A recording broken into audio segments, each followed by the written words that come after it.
Hello hi everyone welcome to the ஜென்ட்ரா wealth YouTube channel. உங்களை அன்புடன் வரவேற்கிறேன். நாம் இந்த சேனல் என்ன பார்க்க போகிறோம்னா டெய்லி மார்க்கெட் லிஸ்ட்டாக வாங்க வீடியோக்குள்ளே போகலாம். ஃபஸ்ட்டு பார்த்தீங்கன்னா பிடிசி தான். பிடிசி பார்த்தீங்கன்னா ஆல்மோஸ்ட் இந்த லெவலில் பிரேக் அவுட் கொடுத்துட்டு நல்ல மூவ்மெண்ட் மேலே போயிருந்தான். பட் இப்போ ரெசிஸ்டன்ஸ்னால தான் பார்த்தீங்கன்னா கீழே இறங்கி நிற்கிறான். பட் இப்போ மேஜரான ரெசிஸ்டன்ஸ் இருக்காது. நான் மோஸ்ட்லி எக்ஸ்பெக்ட் பண்ணால் 61,000 ஆல்மோஸ்ட் 2,000 to 3,000 பாயிண்ட்ஸ் கீழே இறங்கும்னு எதிர்பார்க்குறேன். பட் மார்க்கெட்டோட ஃப்ளோவுக்கு ஏற்ற மாதிரி நாமளும் ரியாக்ட் ஆக தான் பெட்டராக இருக்கும். ஃபர்ஸ்ட் ஆஃப் ஆல் பார்த்தீங்கன்னா பிடிசி பார்த்தீங்கன்னா ஒரு எம் பேட்டர்ன் கிரியேட் ஆகிருக்குது. ஓகேவா? ஸோ ஒன்று இப்படியே போயிட்டு அப் சைடு போகவும் வாய்ப்பு இருக்குது.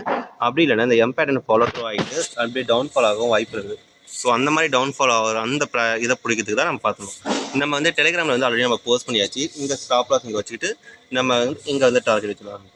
மோஸ்ட் ப்ராப்ளம் பார்த்தீங்கன்னா மார்க்கெட் இவ்வளோ தூரம் வரது கொஞ்சம் டவுட்ஃபுல் ஆகுது. பட் மோஸ்ட்லி வர வாய்ப்பு இருக்குது நிறையாவே. சரிங்களா? பட் என்ஷோர்லி சொல்லலாம் இவ்வளோ தூரமாச்சும் வர வாய்ப்பு இருக்குது. 1000 பாயிண்ட்ஸ் கிட்டாச்சு. நம்ம வெயிட் பண்ணி தான் பார்க்கணும். ஏன்னா மார்க்கெட் சடனாக அப் சைடு போனதுனால இப்போ டவுன்ஃபால் ஆக நம்ம எதிர்பார்க்கலாம். அந்த பார்த்தீங்கன்னா எல்டிசி காயின் நம்ம சொல்லியிருந்தோம். எல்டிசி காயின் பார்த்தீங்கன்னா அது ஒரு நல்ல ஸ்ட்ரக்சரில் இருக்கிறோம் அப் சைடு போகிறதுக்கு.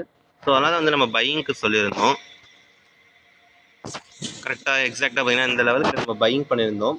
இன்னும் கொஞ்சம் மேலே பை பண்ணிச்சு. பட் இருந்தாலும் பரவாயில்ல. மோஸ்ட்லி நம்ம ஸ்டாப் லாஸ் நம்ம எங்கே வைக்கலாம் இந்த லெவல் கிட்ட தான். இன்கேஸ் இது பிரேக் அவுட் ஃபெயிலியர் ஆகி கீழே இறங்கினா கூட என் பிடிசிபி இறங்குதில்ல. ஸோ அந்த டைமில் இது இறங்கினா கூட நமக்கு எந்த ப்ராப்ளமேட்டிக் வரக்கூடாது. ஸோ அதனால ஸ்டாப் லாஸ் நம்ம கீழே வச்சுக்கிறோம். பையிங் இப்போ பண்ணுறோம். டார்கெட் நம்ம ஃபர்தராக கொண்டு போய்க்கலாம். டார்கெட் ஜஸ்ட் ஒரு 2 to 3 ப்ரைஸிங் மேலே கூட வச்சுக்கோங்க. ஒன்றும் பிரச்சனை கிடையாது. ஏன்னா அது லாங் டர்ம்ன்ற மாதிரி தான் சொல்லிக்கிறேன். அண்ட் தென் இன்ச்சி தான். இன்ச்சி பார்த்தீங்கன்னா ரொம்ப பெட்டராக இருக்குது. காரணம் பார்த்தீங்கன்னா வெரி சிம்பிள். இங்கேருந்து ஒரு ட்ரெண்ட் லைன் ஃபாலோ த்ரூ ஆகுது. அதை பிரேக் அவுட் கொடுத்தாச்சு. பிரேக் அவுட் கொடுத்துட்டு 1 or 2 3 எக்ஸாக்ட்லி பார்த்தீங்கன்னா 2 days கிட்ட இங்கே மேலே ட்ரேட் ஆகிட்டு இருக்குது. ஸோ அதனால தான் நான் பையிங் கொடுத்தேன். இந்த லெவல் கிட்ட பையிங் கொடுத்தாச்சு. பட் ஸ்டாப் லாஸ் பார்த்தீங்கன்னா நான் இந்த லெவல் கிட்ட வச்சுக்கிறேன். இதுக்கு தேவையில்லாத தலைவலி. ஸோ மோஸ்ட்லி அதனால நான் ஸ்டாப் லாஸ் இங்கே வச்சுக்கிறதுக்கு காரணம் டெய்லியில் பார்த்தா ஏன்னு சொன்ன உங்களுக்கு புரிஞ்சிடும். மார்க்கெட் இன்கேஸ் இது பிரேக் அவுட் பிளேயர் ஆகிட்டு கீழே டவுன் பண்ணாலும் இந்த இடத்துல கன்சாலிடேட் ஆக வாய்ப்பு இருக்குது. பட் இருந்தாலும் வெயிட் பண்ணி பார்ப்போம். பிடிசியோட ரியாக்ஷனை பொறுத்து நம்ம பண்ணலாமா வேண்டாமான்ட்டு. ஆனால் இந்த இன்ஜின்றது கொஞ்சம் ரிஸ்கியான ட்ரேட் தான். இட்ஸ் ஓகே, நம்ம பார்ப்போம். அண்ட் தென் பார்த்தீங்கன்னா கோட்டி பார்த்தீங்கன்னா செல்லிங்க்கு நான் கொடுத்துருக்குறேன். அண்ட் தென் பார்த்தீங்கன்னா கோட்டி பார்த்தீங்கன்னா ரெசிஸ்டன்ஸ் நல்ல பேட்டர்னில் கிரியேட் ஆகிருந்தான். ஸோ அதனால் பார்த்தீங்கன்னா நம்ம கோட்டி அங்கே செல்லிங் கொடுத்துட்டு நம்ம ஃபஸ்ட்டு டார்கெட் இவ்வளோ தூரம் வச்சுருக்கோம். இது ஒரு நல்ல ஒரு ப்ரைஸில் இருந்தால். பட் என்ன கொஞ்சம் ரிஸ்க் அப் சைடில் நம்ம செல்லிங் கொடுக்குறோம்.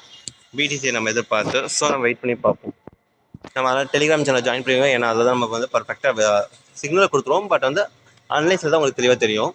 வேறு ஏதாவது டவுட்ஸ் இருந்தாலும் நமக்கு கீழே காண்டாக்ட் நம்பர் காண்டாக்ட் பண்ணுவோம்.